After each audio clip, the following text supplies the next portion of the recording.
네, 여러분 65회 조사요원 기출 압축 특강입니다.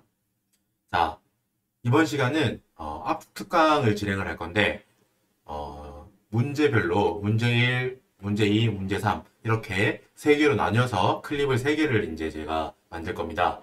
이 압축 특강의 취지는 우리가 그 시험 막바지에 우리가 그 마지막으로 정리하는 시간, 본인이 공부를 하고 이제 빨리 한번 전체 이 65회차를 공부를 다 하신 다음에 빨리 이 회차를 머릿속에서 리뷰하면서 빨리 한번 훑어볼 수 있게 우리가 보통 이제 그 마무리로서 최종적인 마무리로서 제가 이제 이런 걸 준비하고 있습니다. 여러분들이 공부할 때 시험을 마지막으로 앞두고 이제 공부했던 거를 한번 빠른 시간에 훑어볼 수 있게 그렇게 정리하는 시간을 가질 건데요. 자, 여러분 지금 이 조사요 65회 강의 같은 경우 제가 그 시수를 한번 계산해 봤는데 제 1강 같은 경우는 그 공부법이잖아요. 조사요 학습법 그거는 빼고 이 2강 그러니까 이제 소득세 문제 1번 풀이하는 그 시간부터 우리 바로 요 앞 클립까지 앞 클립에 있는 마지막 대선 충당금 법인세 문제 3번 법인 조사 마지막 문제까지 해서 강으로 따지면 24강이고 시간으로 하면은 정확하게 20시간입니다. 제가 이거를 분 단위별로 하나 다 계산해 봤거든요. 계산기를 두드려 봤더니 20시간 몇 분 이렇게 나와요. 1200 몇 분입니다. 1200분? 1200분 살짝 넘게 1200분이 나온다고 보면 됩니다. 1200분이니까 그 시간으로 하면 정확하게 20시간이겠죠. 20시간. 20시간인데 제가 요거를 이제 조금 압축해서 마지막에 그 20시간을 이제 압축 엑기스라고 보면 되겠죠. 압축 특강으로 요걸 만들 겁니다. 지금부터 들으시는 거는 앞에 20시간을 압축한 거기 때문에 생략도 많이 할 겁니다. 예를 들면 무슨 답안 작성 요령이라던가 그런 부분은 이제 우리가 이미 충분히 연습이 됐다는 가정을 하고 이제 압축해서 할 겁니다. 강의를 필요한 부분을 우리가 읽고 세무조정이 이런 게 나오죠. 이런 걸 확인하는 정도. 이 문제는 이런 걸 물어보고 있고 요런 거를 이론을 간단하게 써서 적용해보니까 세무조정이 이렇게 나오죠. 라고 확인하고 넘어갈 겁니다. 우리가 앞에는 제가 이 강의를 준비할 때 앞에 있던 20시간 강의는 기본 강의면서 기출문제 풀이 과정을 함께 하는 올인원 강의로 이제 제가 이제 그 컨셉을 잡아서 강의를 만든 거고 그렇기 때문에 기본 이론 그리고 문제풀이 그리고 답안 작성 요령까지 그걸 한 번에 이제 하는 거를 제가 목표로 했던 강의이기 때문에 20시간이 걸렸더라고요. 저도 사실 뭐 시간에 제한 없이 그냥 하다 보니까 어느 정도 걸렸는지 그냥 이제 처음부터 몇 시간 안에 끝내겠다 이런 거 없이 그냥 할 수 있는 걸 다 했습니다. 그러니까 시간이 20시간이더라고요. 1200분. 제가 했던 어떤 회차의 강의보다 더 길고 자세한 그런 강의였습니다. 이번 강의는 그 20시간을 여러분도 공부했다는 가정을 하고 요 강의를 만들 겁니다. 압축 특강이라고 해서 문제 1번 압축 특강, 소득 신고죠. 문제 2번 법인 신고 압축 특강, 법인 조사 압축 특강 이런 식으로 클립을 3개를 만들어서 이제 업로드할 예정인데 자, 혹시 들으시는 분 중에 나는 뭐 조사원 공부를 한 적이 없는데 그냥 이게 뭐 압축 특강이라고 하니까 이것만 혹시 들으면 합격할 수 있을까? 이런 생각으로 이걸 클릭하신 분들은 들어보시면은 물론 자기 실력에 따라서 뭐 앞 강의를 안 들으셨더라도 이제 어느 정도의 이제 세법 지식이나 이런데 공부를 하신 분들은 사실 이 특강만 들어도 자기가 소화만 가능하다면 충분히 도움이 되게 강의를 할 겁니다. 할 건데 자 그건 아니라고요. 내가 이 조사요를 처음 공부하거나 세법이나 법인세나 소득세에 대한 지식이 아직 이제 좀 모자란데 없는데 이 특강만 듣는다고 합격할 수 있나요? 라고 물어본다면 없습니다. 알겠죠? 이걸 들으면서 제가 이걸 수업을 들으면서 그래 저거 내가 아까 공부했던 거지 전에 했던 거지 라고 근데 저거는 내가 암기가 좀 부족하구나 내가 외워야겠다 리뷰 강의니까 쭉 보면서 이런 거 스스로 저것도 나 아는 거 하지만 저건 내가 추가적으로 암기를 좀 해야겠다 저건 내가 이해가 안 되는데 저건 내가 앞으로 돌아가서 다시 한번 기본 강의를 들어야겠다 뭐 이런 식으로 활용을 하셔야 되지 아무것도 모르는데 들을 때마다 이제 이거 알겠죠? 하는데 여러분들 모르겠다 하면서 막 물음표가 머릿속에 빵빵빵 이렇게 머리 위에 물음표가 뜨면 안 되겠죠? 머리 위에는 전구 뿅뿅뿅 전구 있죠? 요것도 아는 거 저것도 아는 거 이런 식으로 쭉 빨리 정리를 하는 게 이 강의의 핵심입니다. 아, 맞아. 저게 중요했었지. 이런 식으로. 20시간이나 되는 강의다 보니까 여기까지 오시는 분들도 대단해요. 하신 거죠. 중간에 미스 없이 1강부터 쭉 다 하신 분들은 이미 실력이 어느 정도 올라와 있을 겁니다. 하지만 이게 너무 길다 보니까 이게 머릿속에서 저 머리 밑구석에 있을 수 있습니다. 그죠? 기억에 저 밑에 있을 수 있어. 그러니까 이 특강을 들으면서 빨리 한번 휘저어서 그 밑에 있는 거를 위로, 수면 위로 올리시라고요. 이게 시험이 얼마 안 남았을 때 유용하게 쓰실 수 있을 겁니다. 우리가 보통 무슨 자격시험이나 전문 자격시험이나 우리 무슨 어떤 특정 우리 그 시험에서도 막판에 보통 우리가 그 특강 같은 걸 하잖아요. 압축 특강, 뭐 마무리 끝장내기 뭐 이런 식으로 마무리 정리하는 강의가 있는데 그 강의처럼 우리가 컨셉은 그렇게 잡으면 됩니다. 여러분들이 공부를 했다는 가정 하에 그걸 다시 한번 빨리 리뷰할 수 있는 그런 취지로 만드는 강의니까 여러분들 잘 본인의 니즈에 맞게 활용을 잘 해주면 되겠죠. 본인의 실력에 맞게. 자, 일단 해보겠습니다. 자, 65회입니다. 자, 우리 90점을 목표로 하죠. 마지막 4번. 그 조사 사무처리 규정은 일단 논외로 합니다. 그건 객관식으로. 그 중에서 5점만 맞아도 잘하는 거다라고 했으니까 우리가 현실적인 수험 대책 범위는 이렇게 3개다. 소득신고, 문제 1번, 문제 2번 법인신고, 문제 3번 법인조사 이렇게 하고 들어갈 겁니다. 자, 65회차 조사위원이고요. 자, 문제 1번에 대한 압축 특강을 지금부터 시작합니다. 자, 문제 1번은 소득신고고요. 자, 여러분 일단 물음을 한번 보고 올게요. 물음. 자, 물음 1번은 여러분 뭐였어요? 자, 이분이 이 사람이 사업이 2개 하는 거예요. 2종류가. 첫 번째는 뭐예요? 사업소득이라고 하는 제조업 사업소득이에요. 그리고 물음 그거에 관한 거죠. 제조업 사업소득에 관한 뭐다? 우리는 총수익금액, 필요경비, 사업소득 금액을 찾아내는 거였고요. 자, 물음 2번은 여러분 물음 2번 같은 경우는 뭐였어요? 이분이 또 주택 임대도 하고 계셨죠? 주거용 부동산을 임대하고 있는 주거용 부동산 임대 사업소득이 또 있었던 거예요. 요거에 관해서도 우리가 단기 순이익부터 시작해서 가산조정, 차감조정해서 마지막으로 주거용 부동산 임대업 소득금액 요걸 뽑아내는 거. 요게 물음 2번의 문제였죠. 자, 물음 3번. 그리고 앞에 있던 소득 2개. 소득 2개를 합쳐서 우리가 그 종합소득금액이죠. 제조업의 사업소득 그리고 주택임대업의 사업소득을 2개 합쳐서 종합소득금액을 구하고 거기서부터 우리 뭐 가족에 대한 부양 내역 그런 거를 더해 주어져 있죠. 그 자료 3번에 있는 자료들을 가지고 와서 우리는 뭘 뽑아내는 거다? 결국 종합소득 세액을 산출해내는 거. 그게 바로 이 문제 1번의 전체적인 흐름이었죠. 그죠? 문제 1번은 항상 이런 식으로 구성되어 있다고 했습니다. 물론 그 사람이 어떤 소득을 갖고 있는지는 회차별로 달라요. 예를 들면 65회차는 이렇게 제조업 사업소득과 주거용 부동산, 즉 주택 임대업이라는 이 두 사업소득 2개를 합친 거죠. 64회 같은 경우는 근로소득, 그리고 근로소득, 기타소득, 그리고 또 하나가 더 있었는데 그런 식으로 합쳐지는 겁니다. 근로소득과 기타소득, 여러 가지 소득을 주고 그걸 합쳐서 근로소득, 사업소득, 기타소득 이런 식으로 그걸 합쳐서 네가 소득세, 종합소득세 신고를 해봐라. 이런 게 문제 1번이었죠.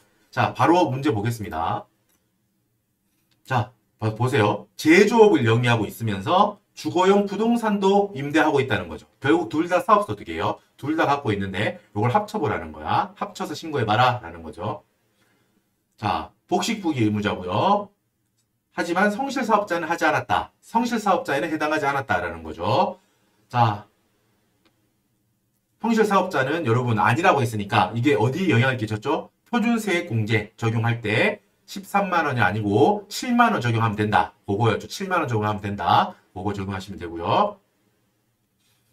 자, 여러분 보겠습니다. 자, 자료 1번. 우리 물음 1번 할 거야, 지금 우리는. 자, 제조업에 관한 우리 사업소득 금액을 찾아내는 겁니다. 1번 자료는 총수익 금액 관련 자료입니다. 2번 자료는 필요경비 자료고요. 찾아보시죠. 자, 1번, 동그라미 1번. 21년도 1기, 21년도 2기 부가가치세 신고서상 매출 과표 합계가 6억이래요. 그리고 이 6억은 뭐다? 전액 세금 계산서 발행분이라고 했어. 그죠? 부가세를 신고할 때 우리가 매출 과표 신고로 6억을 했는데 그건 전부 다 뭐다? 세금 계산서, TI. 세금 계산서 발행한 것만 6억이라고요. 6억. 그죠? 2번부터 보면서 조정하면 되겠지. 부가가치세 과표가 6억이야. 거기서 우리는 이 밑에 있는 항목들을 조정했죠. 그래서 뭐다? 부가가치세와 소득세 이 두 세법상 차이가 있는 거라면 조정해줘야겠지. 그죠? 예를 들면 부가가치세법에서는 요 매출을 1억으로 보는 친구인데 소득세법에서는 얘를 이 항목을 1억 2천으로 본다. 그럼 어떻게 하겠어? 부가가치세 과표 6억에다가 결국 요 차이 나는 2천만 원. 2천만 원을 더해줘야겠죠. 그죠? 요렇게 하는 거 알고 있죠? 여러분 잘 알고 있을 겁니다. 잘 알고 있을 겁니다. 자, 계속 하겠습니다. 자, 2번. 생산한 제품, 우리 시가 2천만 원짜리죠? 그 시가 2천만 원, 원가 1,600만 원짜리 내가 생산한 거를 상대방 거래처에 판매하고 돈을 받아야 되는데 돈을 못 받고 그 대가로 상대방 회사가 생산한 2,400만 원짜리 판매가 2,400만 원짜리 물건을 받아왔대요. 이 차이점 볼까요? 자, 정리해뒀죠? 빨리 갑니다. 자, 여러분 소득세는 내가 뭘 팔고 그 대가로 현금이 아닌 것을 받아왔을 때 총수익 금액이 어떻게 한다고요? 자, 상대방이 상대방이 원래 판매 가격 그거를 나의 총수익 금액으로 한다는 겁니다. 그죠? 그렇기 때문에 2,400만 원이야. 소득세법으로는. 하지만 부가세법은 어때요? 부가세법에서는 내가 뭘 상대방한테 주고 상대방이 나한테 현금을 주는 게 아니라 저 친구가 상대방이 만든 물건을 나한테 줬다. 이 경우에 부가가치세 과세표준은 뭐예요? 내가 최초에 준 거, 내가 상대방한테 준 거, 그거의 시가로 한다고요? 그러니까 2천만 원이란 말이잖아. 그죠? 2천만 원. 자, 소득세법에서는 2,400만 원인데 부가세법에서는 2천만 원으로 본대. 어때요? 소득세법인 경우가 지금 400만 원만큼이 더 크죠? 그러니까 그만큼을 조정해 주는 거예요. 그만큼을 조정해 준다. 보세요. 옆에 바로바로 봅니다. 부가가치세법상 매출액은 6억이에요. 자, 2번 금전의 대가 수령에 있어서 차이가 생겼지. 부가에서는 2천만 원으로 소득에서는 2,400만 원으로 보는 거야. 그러니까 어때? 차이가 나는 400만 원만큼을 더해줘야겠지. 돌아오세요. 3번. 자, 거래처로부터 판매 장려금 300만 원을 수령했대요. 상대방이 나한테 앞으로도 거래 잘 부탁한다 라고 나한테 300만 원을 줬대요. 이때 어때요? 소득세법으로는 그게 내가 결국은 돈이 늘어난 거니까, 그지? 돈통이 늘어난 거니까 총수익 금액에 포함한다는 거야. 부가가치세법은 어때요? 부가가치세법은 기본적으로 내가 뭘 줬느냐, 내가 창출한 부가가치에 대해서 세금을 내는 게 부가가치세이기 때문에 내가 아무것도 주지 않고 상대방한테 주지 않고 그냥 현금 받은 거는 부가가치세 공급가액에 당연히 포함하지 않겠죠. 그죠? 부가가치세법에서는 포함하지 않는데 소득세법에서는 300만 원만큼을 총수익 금액으로 볼 거야. 어때요? 여기. 그치? 3번 300만 원만큼을 더해주면 되겠죠? 자, 계속해서 4번. 자, 생산된 건축자재를 본인이 거주하는 주택을 보수하는 데 사용했습니다. 제품의 시가는 1,000만 원이고 원가는 800만 원짜리였대요. 여러분 어때요? 소득세법에서도 재고자산의 자가소비는 내가 만든 걸 내가 썼다는 거야. 내가 썼든 종업원이 썼든 내가 썼다는 거야. 어때요? 그 시가는 총수익 금액에 산입하고 원가는 필요경비에 산입합니다. 부가가치세법은 어때요? 자, 간주 공급 중 개인적 공급이에요. 개인적 공급이기 때문에 이 친구도 공급가액에는 포함을 해요. 하지만 여러분 어땠어요? 중요한 거. 자, 4번 있었죠? 부가세법에서도 과표 들어가고 소득세법에서도 총수익 금액에 들어가. 차이가 없어. 하지만 지금 여기서 포인트가 뭐였습니까, 여러분? 지금 이 문제에서 주어져 있는 이 부가가치세법상 우리가 받은 6억 있죠? 우리가 출발한 그 시작되는 금액. 그 출발하는 금액이 6억이 여러분 뭐였습니까? 여기. 세금 계산서 발행한 거라고 했죠?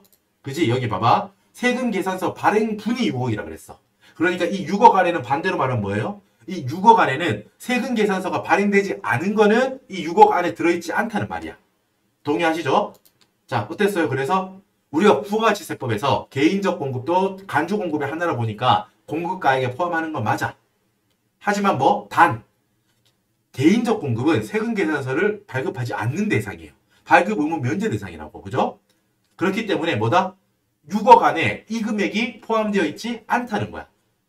재고자산 자가소비 개인적 공급한 이 1,000만 원, 시가 1,000만 원, 원가 800만 원. 이 항목이 부가가치세법 신고서상에 포함되어 있는데 여기 있다는 거지. 과세 카테고리 밑에 세금 계산서 발급분 6억, 그리고 마지막에 리을에 기타 정규 영수증 외 매출분 여기 1,000만 원 이렇게 적힌다는 거지. 세금계산서가 발행되지 않았으니까. 자, 그러니까 잘 생각하라고요. 그죠? 이 1,000만 원은 뭐야? 지금 이 6억하고 딱 별개잖아, 별개. 우린 지금 이 6억에서 출발한 거잖아, 그죠? 이 6억에서 출발해서 지금 쭉 가고 있잖아. 그러니까 이 1,000만 원은 뭐다? 더해줘야 된다는 거지. 왜? 이 6억 안에는 이 1,000만 원은 들어있지 않으니까. 부가가치세 신고할 때는 이 1,000만 원도 당연히 자가공급이니까 내야 돼요. 신고서에 포함돼야 돼. 하지만 세금계산서 발급분 과세 매출에 들어가지 않는다는 거야. 기타 매출에 들어간대. 기타. 요 마지막에 정규 영수증 외 매출분 세금계산서 면제되는 건 여기 적는 거거든요. 그러니까 1,000만 원을 여기 조정해줘야 되겠죠. 요게 좀 까다로웠다. 그죠? 됐습니다. 넘어가서 5번. 자, 사업과 관련 없이 누가 나한테 컴퓨터를 줬대요. 300만 원짜리. 판매가 300만 원짜리를. 이거 정리합니다. 어땠죠? 소득세. 소득세에서는 어때요? 자, 사업과 관련된 자산수적 이익만 총수익 금액 산입 항목입니다. 여러분, 만약에 사업하고 무관하게 누가 나한테 뭘 줬대요. 그러면 나는 뭘 내야 돼요, 여러분? 증여세 대상이겠죠, 기본적으로. 하지만 내가 하고 있는 사업하고 관련이 된 걸 누가 나한테 줬다면 그거는 총수익 금액이라는 거야. 항목이라는 거죠. 총수익 금액 항목이라는 거고. 부가가치세법은 어때요? 공급가액에 포함하지 않죠. 왜? 내가 상대방한테 준 게 없잖아. 부가가치세는 기본적으로 내가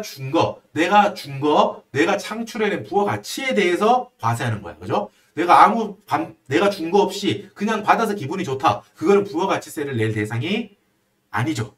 그죠? 그러니까 결론은 어떻게 돼요? 부가가치세는 이 사업과 관련 없이 컴퓨터를 기증받았다. 이게 아예 과세 대상이 아니고 소득세법에서는 사업과 관련 없이 컴퓨터를 기증받았다고 하면 어때요? 사업과 무관하잖아. 그러니까 사업소득에서 총수익 금액에는 포함하지 않는 거죠. 그죠? 증여세 대상인지는 변론으로 합니다. 변론으로. 증여세. 사업과 관련해서 받았으면 그거는 사업소득. 총수익 금액에 포함. 사업과 관련 없이 누구한테 받았으면 증여세 대상이다. 이렇게 정리하면 됩니다. 결국 5번은 차이가 없다 이거죠. 그죠? 그리고 밑에 참고로 법인세법에서는 뭐다? 사업과 관련이 됐든 사업하고 관련이 되지 않았든 어때요? 둘 다 입금 항목입니다. 왜? 법인세법은 그냥 순자산 증가설이기 때문에 어떤 목적으로 받았든 법인의 순자산이 증가했으면 과세한다. 이게 기본적인 법인세법의 논리이기 때문에 법인세법에서는 사업하고 관련돼서 받았든 관련되지 않고 받았든 전부 다 입금 항목이다 라는 거예요. 자, 조정할 게 없다. 6번. 매출 채권의 지연 횟수로 인한 연체이자 100만 원. 내가 상대방한테 뭘 팔고 매출 채권이 생겨서 돈을 받아야 되는데 상대방이 미안하다, 조금 늦었다라고 하면서 기다려달라고 하면서 연체이자 100만 원을 줬대요. 어떻게 처리한다? 소득세법에서는 여러분 외상 매출금의 지급기일 연장이자, 즉 연체이자죠. 이름은 이자라고 되어 있지만 이자 소득이 아니고 이 경우는 사업소득 총수익 금액에 포함합니다. 그러니까 어때? 지금 5번 같은 경우는 조정할 게 없었고 6번 같은 경우는 매출 채권의 지원 회수 연체 이자는 플러스 100만 원 해줘야 된다는 거야. 소득 부가가치세법은 어때요?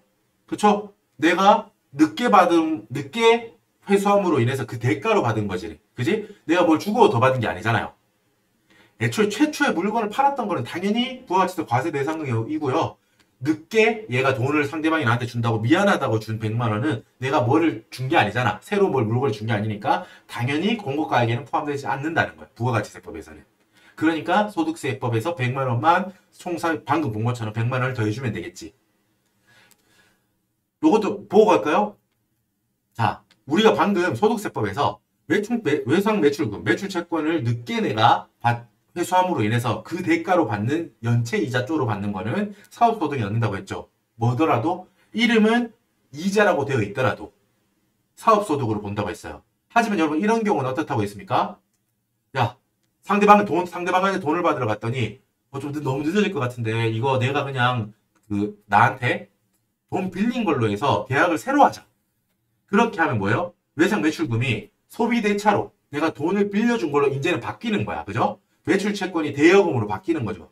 그런 계약을 새로 했다면 그러고 나서 늦었으니까 미안하다라고 100만 원을 받았다면 그거는 이자소득이에요. 그건 이자소득이에요.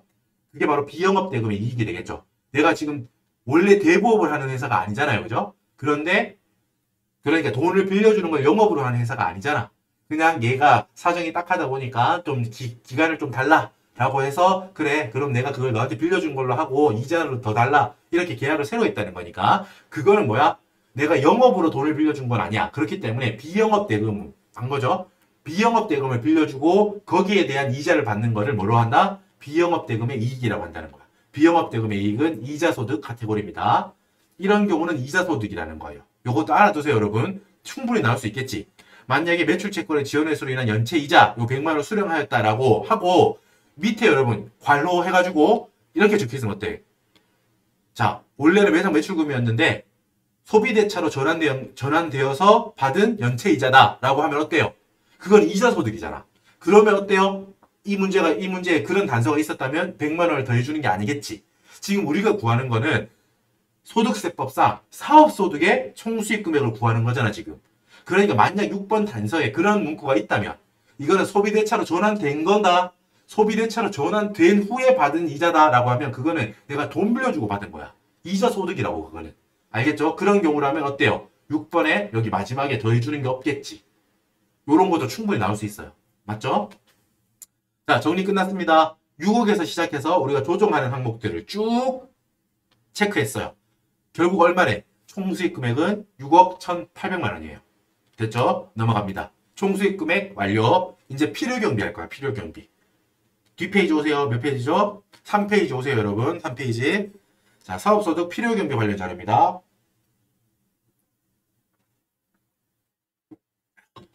자, 손익계산서 상에 필요경비라고 했던 것, 필요경비들의 모음이 5억 5천만 원이 있대요. 자, 여기서부터 출발하면 되겠지. 손익계산서에 비용 처리된 게 5억 5천만 원이라는 거예요. 여기서 잘못 들어간 게 있다면 빼면 되겠다. 그죠? 그런 생각을 합니다. 2번. 자, 인건비 중에는 이석이 본인의 급여 2천만 원, 국민건강보험료 100만 원, 국민연금보험료 300만 원 있대요. 정리한 거 보세요. 자, 대표자 본인의 급여는 어때? 필요경비 산입 항목으로 보지 않습니다. 필요경비로 넣었다면 필요경비 불산입을 해줘야 돼. 그죠? 그리고 사업자 본인의 사회보험료는 어때요? 국민건강보험료, 노인장기요양보험료라면 필요경비 산입됩니다.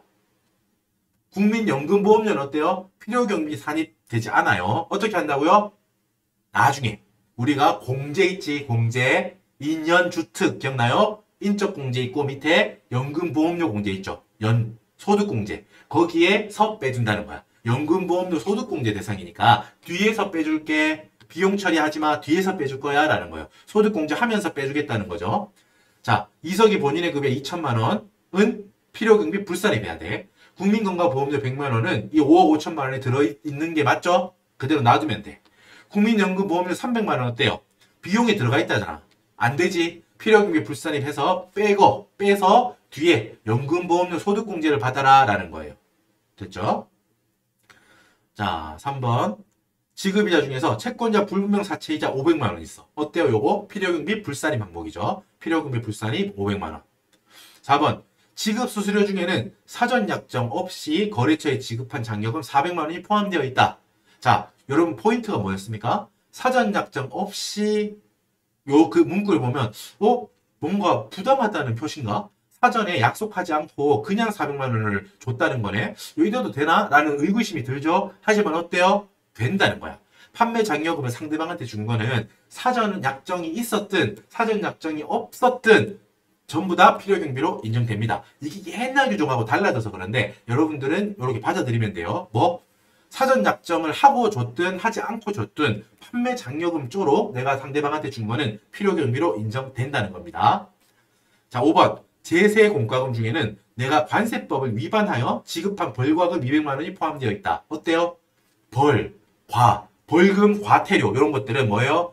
법 혹은 규칙을 어겨서 내가 제재로 받은 거기 때문에 이거를 필요경비로 인정해주면 안 돼요. 필요경비 불산입. 바로 적용해볼게요. 몇 페이지? 자, 손익계산서 상의 필요경비는 5억 5천만 원이었죠. 대표자 본인의 급여 필요경비 불산입 2천만 원. 비용에서 빠지니까 마이너스 2천. 대표자 본인의 국민연금보험료 300만 원은 필요경비로서 빼주는 게 아니라 이따가 연금보험료 소득공제로 빼줄 거니까 너 잠깐 지금은 나와. 이따가 빼줄게. 너 나와. 필요경비 불산입 300만 원. 여기 채권자 불분명 사채이자는 여러분 필요금이 불산이 여러 가지 있었죠. 소득세, 기업 채권자 불분명 사채이자, 니은 건설자금에 충당한 차입금의 이자, 디귿 초과 인출금에 대한 이자. 요거는 소득세에서만 있는 항목이라고 했어요. 법인세에서는 이게 있을 수가 없지. 리을 업무 무관 자산 취득을 위한 차입금 이자. 요렇게 4개 외우고 있어야 된다고 했어요. 법인세랑 비교하면서 다 알 수 있어야 돼. 채권자 불분명 사채 이자 마이너스 500만 원 필요경비에서 인정하지 않는다는 거야. 뭐 사전 약정 없이 줬더라도 지급한 판매 잔여금은 전부 다 필요경비를 인정하니까 가만두면 되겠지. 그지? 5억 5천만 원에 들어있는 게 정상이니까. 오케이. 5번 관세법을 위반한 벌금, 과금, 이런 거, 과태료 이런 거는 어때요? 필요경비를 인정하지 않아요. 마이너스 200만 원. 결국 필요경비는 5억 5천만 원 회사가 손익계산서에 넣었는데 세법적으로 인정되는 거는 5억 2천만 원이다 라는 거야. 어때? 총수익 금액은 6억 1,800, 필요경비는 5억 2천. 총수익 금액에서 필요경비를 뺀 게 소득금액이잖아요. 사업소득금액 얼마예요? 9,800만 원. 서식 한 번만 짧게 훑어볼게요. 자, 여기 몇 페이지야? 9페이지. 그죠? 총수익 금액 똑같이 이렇게 정리하면 돼요. 서식 연습은 우리가 지금은 정규 앞강의에서는 하나하나 다 체크를 했었습니다. 이렇게 정리를 해서 답에 적으면 된다는 거야. 오케이? 이제 물음 2번으로 갑니다. 자, 물음 2번은 뭐였습니까, 여러분? 물음 2번은 여기 주거용 부동산 임대 소득에 관한 자료를 정리해서 서식에 넣어서 풀어라 라는 거였어요. 자, 1번 문제 볼게요, 여러분. 이석이와 배우자 박세화가 보유 중인 주택. 그리고 뭐라고 했습니까, 여러분? 제가 자, 부부 합산 과세하는 게 아닙니다. 개인 인별 과세해, 인별 과세해. 개인별로 과세를 하는데 주택수를 계산할 때만 본인과 여기 배우자가 각각 주택을 소유하고 있는 경우 주택수를 계산할 때만 합쳐서 몇 채 갖고 있구나 라고 생각한다는 거야. 옆에 적혀있죠. 주택수 계산 시에만 합산할 뿐이지 둘이 합쳐서 같이 누진세 적용해서 세금 내 이거 아니에요. 그죠? 그거 아닌 거 알죠? 주택수 그러니까 몇 개예요? 3개지. 이석이는 결국 주택을 3개를 보유하고 있는 겁니다. 여기 뭐 단서 조항이 있었습니다. 이 세 채를 계산할 때 21년 12월 말까지는 기준 시가 2억 이하면서 전용 면적 40제곱미터 이하인 요 엔드 요건으로 충족하는 소형 주택이라면 주택수 계산 시에는 제외되는 거야. 그래서 여러분 교수님이 여기 기준 시가랑 전용 면적을 주신 거거든요. 하지만 어때? 2억 이하이면서 40제곱미터 이하인 거 없죠? 그러니까 결국 뭐야? 이 세 채 다 주택수를 계산할 때 다 넣어줘야 된다는 거지. 넣어서 계산해야 된다는 거지. 세 채 있는 거야, 세 채. 정리합니다. 위에 주택임대소득에 대한 과세 보세요. 1주택 소유자는 여러분 기본적으로 비과세죠. 1주택. 내가 한 채 있어. 나는 어디서 월세나 전세 살면서 내가 갖고 있는 그 주택을 임대했을 때는 비과세라는 거야. 그 말인 거 알죠? 오케이. 다만 뭐예요? 그 하나 있는 거더라도 그게 기준 시가 9억을 초과하는 고가주택이라면 그 경우에 임대는 과세한다는 거예요. 단서가. 그죠? 2주택 소유자는 과세해요. 뭐만? 임대료만. 간주 임대료는 과세하지 않아요. 2주택 소유자는. 자, 3주택 이상 소유자는 임대료, 월세는 당연히 과세하고 추가적으로 모두 과세한다고요? 간주 임대료도 과세합니다. 그죠? 요거 정리했죠? 그리고 옆에 주택 임대 수익 금액의 합쳤더니 월세 이런 거 다 합쳤더니 2천만 원을 초과한다면 종합과세예요. 무조건. 분리과세 선택 못해. 2천만 원 이하라면 종합과세와 분리과세 중에서 납세자가 자기한테 유리한 거를 선택할 수 있습니다. 이거 여러분 저번 회차에 나왔죠? 이게 우리 조사해 놓고 5권인가? 거기 나와 있잖아요. 그죠? 어떤 경우였어요? 그 경우는 분리과세를 선택하는 게 뭐가 유리한지 2천만 원 이하였어. 주택임대 수익금액이 2천만 원 이하여서 그때 되게 좀 복잡했죠. 이 사람이 분리세율 구간 그것과 이 사람한테 해당되는 종합과세 될 때의 구간, 세율 구간, 이 세율 구간을 비교해서 뭐가 더 유리한지 이걸 파악하는 거였죠. 하지만 이 문제는 뭐예요? 이 문제는 어때? 여기 밑에 월세만 봐도 3,840만 원이지. 그지? 2천만 원을 초과하고 있기 때문에 분리과세를 선택할 수 없습니다. 얘는 무조건 종합과세야. 자료 1번에 있었던 사업소득, 제조업 사업소득과 합쳐야 돼, 무조건. 됐죠? 넘어갑시다. 풀어봅시다, 바로 밑에. 자, 자료를 볼까요? 손익계산서가 있어. 자, 월세로 받는 거 뭐예요? 3,840만 원. 이게 월세로 받는 거죠. 월세로만. 계산해보면 나오지? 주택 1에서 매월 170만 원. 주택 2에서 150만 원. 한 달에 320만 원 받는 거예요. 그죠? 곱하기 12 해봐. 그럼 3,840만 원 나옵니다. 월세로 받는 게 3,840만 원이었다 이거죠. 그리고 봐봐. 이자 수익 260만 원. 여러분, 이자 수익이라고 돼 있는데 이거는 어디에서 과세돼야 되죠? 우리가 지금 찾는 건 뭡니까? 우리가 지금 찾는 거는 사업소득의 총수익 금액과 필요금액을 찾을 거야, 우리는. 이자 수익이라고 돼 있는 260만 원은 이자 소득으로 과세될 겁니다. 그죠? 그러니까 총수익 금액에서 얘는 제외돼야 돼. 그죠? 옆에 뭐 여러 가지 있는데 뭐 재비용 1,440만 원. 밑에 읽어볼까요? 밑에 재비용에는 이석이 가족이 거주하는 주택 3에 관련 재산세 400만 원이 포함되어 있다. 여러분, 주택 3 이건 뭐다? 내가 살면서 거기에 재산세를 냈다는 거야. 그거를 여러분 사업과 관련한 가사 관련 지출 경비 필요경비로 인정하지 않습니다. 사업자의 자기 집안일에 들어간 돈이잖아. 그거는 필요경비로 인정하지 않아요. 필요경비 불산입 400만 원 해야 돼. 이 1,440만 원 중에서.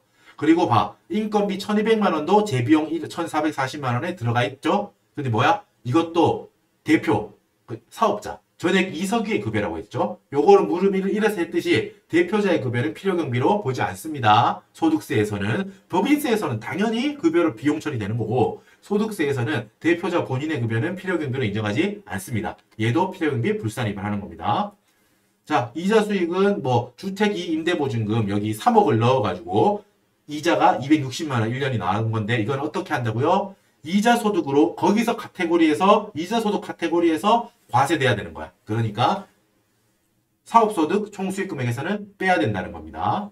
그리고 여기 소득세 60만 원 보세요. 소득세 60만 원. 여러분 여기 아까 제가 말을 재비용 1,440만 원 중에 400만 원이 있고 인건비 항목은 밑에 따로 있습니다. 이 1,200만 원을 말하는 거야 지금. 인건비 1,200만 원. 이거는 대표자 급여니까 전부 다 필요경비 불산입니다. 라고 했어. 아까 제가 말할 때 착각해서 재비용 안에 있는 걸로 생각하고 말했는데 아니죠. 인건비 1,200만 원. 요걸 말하는 겁니다. 대표자 급여니까 전부 다 필요경비 불산입. 됐죠? 자, 소득세 60만 원 어떻게 합니까, 여러분? 소득세 60만 원. 보자 말자 생각할 것도 없다는 거야. 소득세, 법인세. 소득세 문제 풀다가 소득세를 받다. 법인세 문제를 풀다가 법인세를 받다. 무조건 필요금비 불산입 혹은 송금 불산입 하면 됩니다. 법인세는 마지막에 기타사 유출까지 외워야 돼. 소득세는 그냥 필요금비 불산입, 소득세 비용 60만 원 이렇게 하면 되고요. 법인세는 송금 불산입, 법인세 얼마, 기타 사회 유출 여기까지 외우라고 했어요. 소득세는 보자마자 필요금비 불산입 합니다. 자, 요걸 바로 풀이 해볼게요. 자, 여러분 일단 우리가 지금 손익계산서 조정할 걸 보고 갖고 간주임대로 계산하는 거를 바로 적용해 봅니다. 간주임대로는 어떨 때 한다고요? 3주택 이상 소유하고 있으면서 주택 임대하고 받은 보증금들의 합계액이 3억을 초과하는 경우 계산한다. 어때요? 이석이 봐. 일단 세 채 갖고 있지. 오케이. 보증금 합쳐서 얼마예요? 8억이죠. 8억. 3억 넘죠? 그러니까 얘는 간주임대로 대상인 거야. 계산합니다. 지금 얘는 기장을 했다고 했지? 자, 보증금에서 주택별로 계산합니다. 주택 1, 주택 2 이렇게 있죠? 주택 1 간주임대로, 주택 2 간주임대로 따로따로 계산해요. 자, 뒤에서 보증금에서 3억을 빼. 그거의 적수 곱하기 60% 곱하기 정기예금이자율 곱하기 365분의 1 마이너스 금융수익. 이게 간주임대로 금액이죠. 이때 이 3억을 빼주는 거는 뭐부터 뺀다고요? 3억 차감은 보증금의 적수가 가장 큰 주택, 이 문제 같은 경우는 주택 1번이죠. 거기서부터 순서대로 빼주는 거야. 주택 1 계산해봐요. 보증금 5억에서 3억을 먼저 빼줘. 여기서 빼주는 거야. 뭐 빼고 나면 남는 게 없으니까 주택 2 할 때는 없겠죠. 0인 거고. 그 금액에서 곱하기 365일 60% 이런 거 다 외워야 된다고 했습니다. 3억, 60% 이런 거 다 외우고 있어야 돼요. 60%, 1.2% 정기예금 이자율은 문제에서 주어집니다. 곱하기 365분의 1 주택 1에 관련한 금융 수익은 없으니까 마이너스 0 하면 주택 1에 관한 간주임대료는 144만 원이죠. 주택 2의 간주임대료는 어떻게 했어요? 보증금 3억에서 뺄 게 이제 없지. 위에서 다 뺐잖아.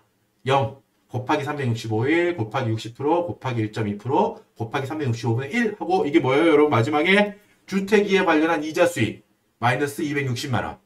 여러분 이건 오해하면 안 돼. 아까 260만 원을 어때요? 여기서 이자 수익 총수익금의 불산입 260만 원 한 이거는 뭐예요?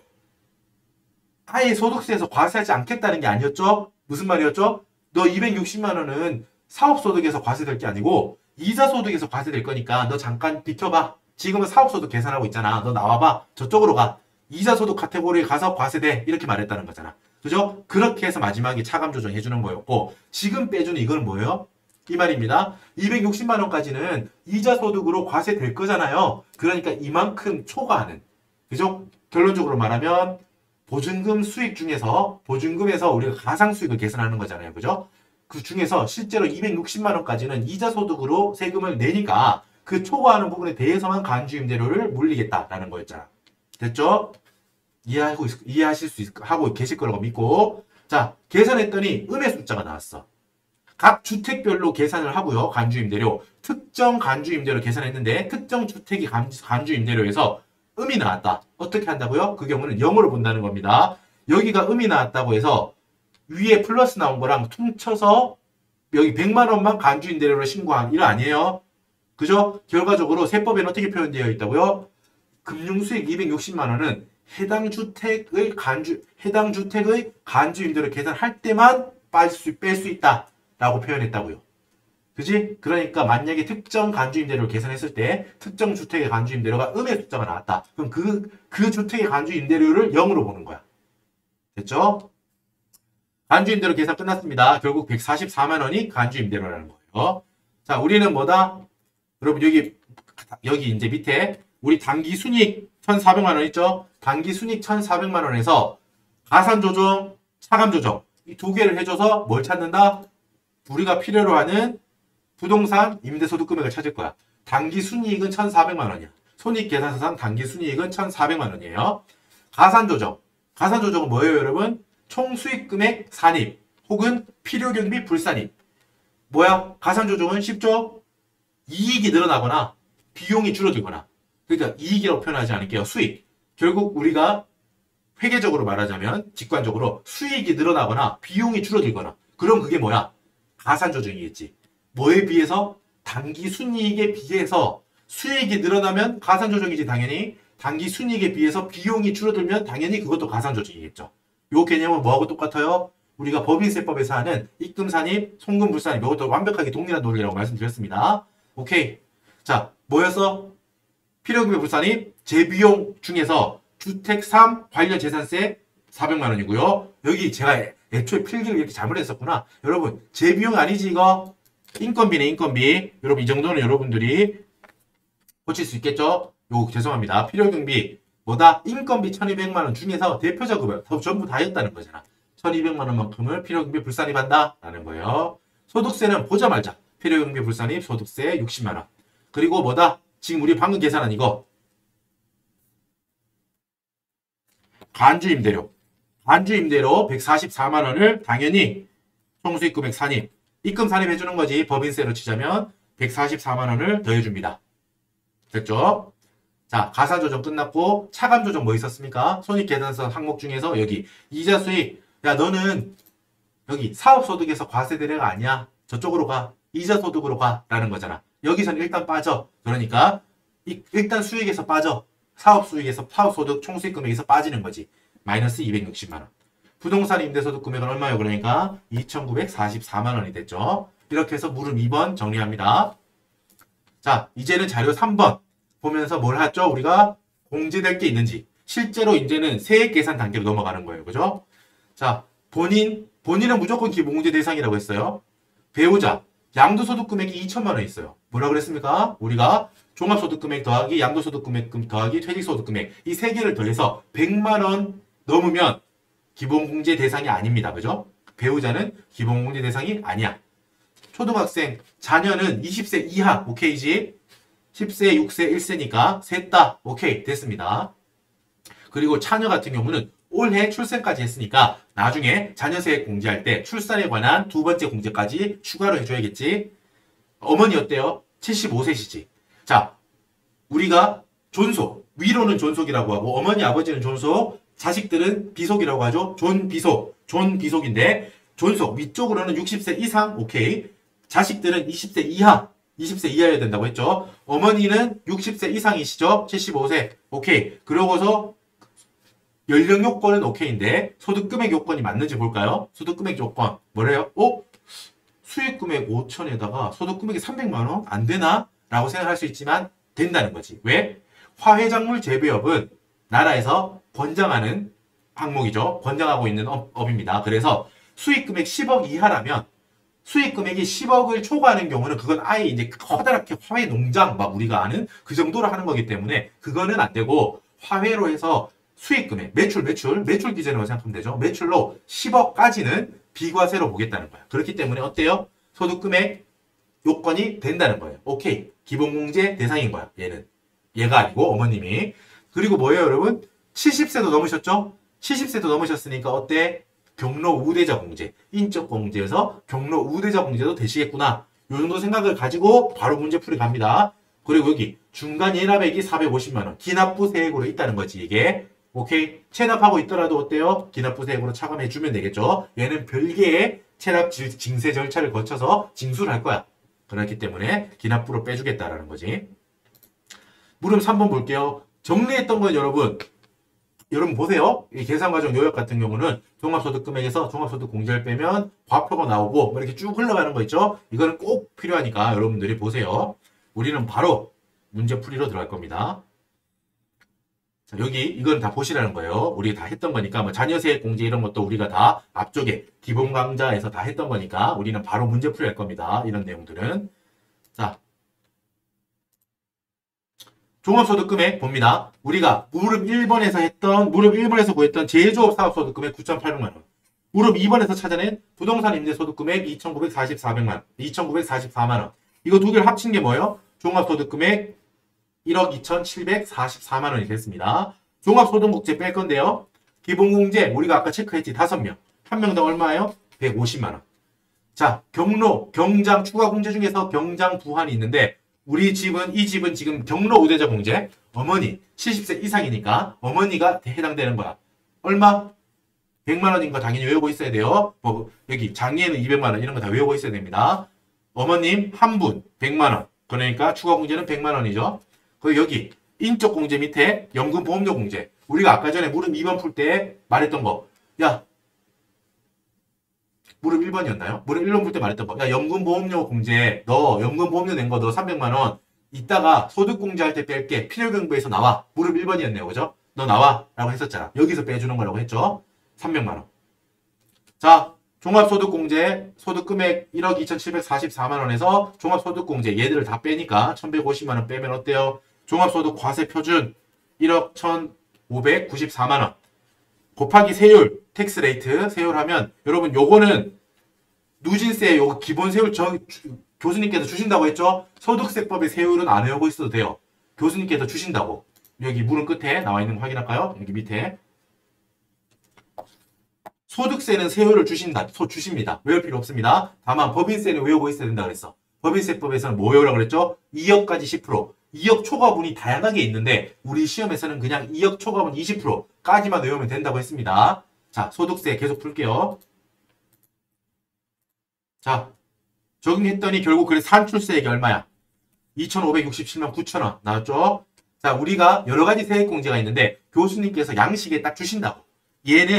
이 친구는 세액공제가 자녀세액공제하고 표준세액공제밖에 없다라고 했어요.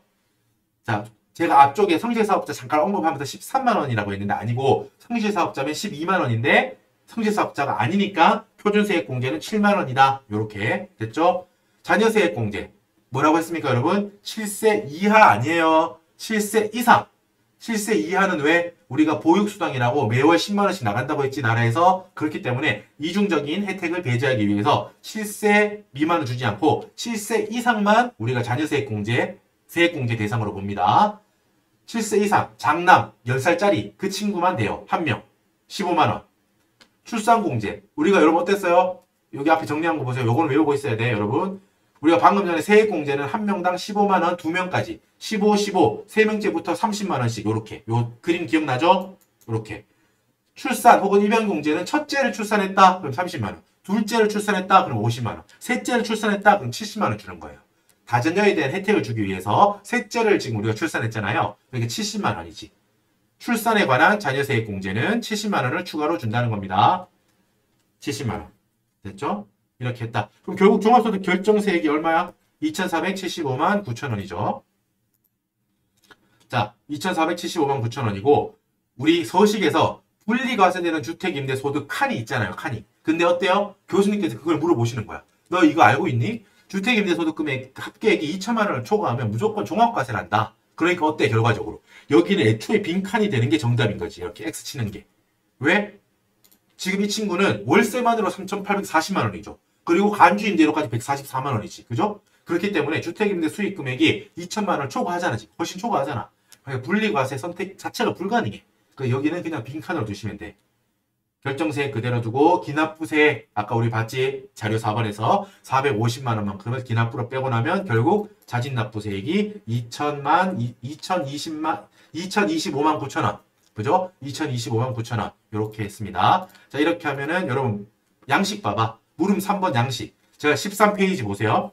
물음 양식을 보면 제가 말씀드렸듯이 야, 이거 결정세액이랑 구하는 거 너무 단계가 많고 복잡한데 이거 어떻게 다 외우냐 이 단계를 공부하실 때는 한번 보시고 실제 시험에서는 교수님께서 이런 식으로 필요한 것들만 발라서 칸을 만들어 놓으셨다고. 서식에. 봐봐. 종합소득공제. 그리고 소득공제도 2년 주특 막 이렇게 있잖아. 주특은 아예 이 문제에 해당 사항이 없으니까 그냥 2년만 2년 인적공제, 연금 보험료 공제 2년만 여기에 교수님께서 두셨다고 칸을. 그죠? 그리고 봐봐. 세액공제도 자녀세액공제, 표준세액공제 이렇게. 세액공제 얼마나 많아요. 그죠? 그중에서 교수님께서 이렇게 친절하게 딱 주셨거든요. 도움을 받을 수 있다고. 우리가 답안 양식을 참고하면서 우리는 시험을 봐야 돼. 알았죠? 힌트가 되는 거야. 힌트가. 종합과세되는 결정세액이 이만큼이다. 기납부가 이만큼이니까 결과적으로 우리가 납부할 총세액, 납부할 소득세액은 2,025만 9천 원이다. 여기까지 적으면 돼요. 그죠? 자, 여러분 이렇게 해서 제가 그 문제 1번을 제일 앞쪽에 약간 이제 이 특강, 압축 특강에 대한 그 설명을 한 5분 정도 드렸고 좀 요 수업 부분만 한 40분 정도 조금 넘은 것 같아요. 말씀드렸듯이 여러분 지금 이 앞에 공부가 됐다는 가정하고 정말 스피디하게 정리한 겁니다. 들으면서 배속을 이거보다 더 빨리 들으셔도 돼요. 들으면서 맞아 이런 게 있었지 라고 여러분께서 정리하는 용도로 지금 압축 특강을 만드는 겁니다. 시험 막판에 전체를 한번 훑을 수 있게 그런 용도로 그런 용도를 쓰는 압축 특강이니까 여러분들 단계에 맞춰서 활용해 주세요. 자, 여러분 수고하셨고 잠깐 쉬었다가 문제 2번 압축 특강에서 뵙겠습니다. 수고하셨습니다.